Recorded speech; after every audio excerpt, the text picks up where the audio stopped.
पाहिल्या तेव्हा सगळ्यांच्या मी कमेंट पाहिल्या. तर आता हा आपला भूमिपुत्र म्हणजे सामवेदी ब्राह्मण आहे.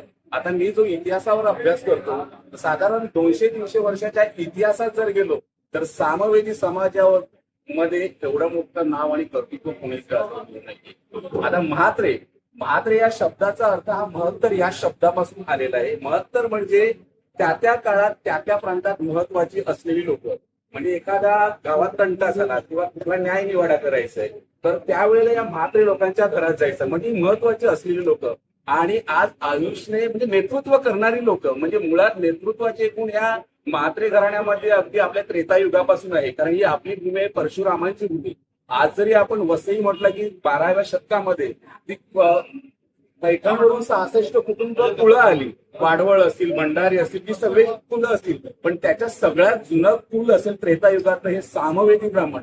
म्हणजे मला आज अभिमानाने सांगावं असं वाटेल की खऱ्या अर्थाने आयुषने आंतरराष्ट्रीय पटलावर सामवेदी ब्राह्मण समाजाला एक नवीन ओळख दिलेली आहे आणि नेतृत्व गुण ते रक्तातच भरलेले आहेत. सनातन धर्मात ऋग्वेद, अथर्ववेद, यजुर्वेद, सामवेद हे 4 वेद माहिती आहेत. पण आता हा आयुष्य अंगात क्रिकेटचा 5वा वेद कुठून रुजला हे मी त्याच्या कुटुंबाकडून जाणून घेतले.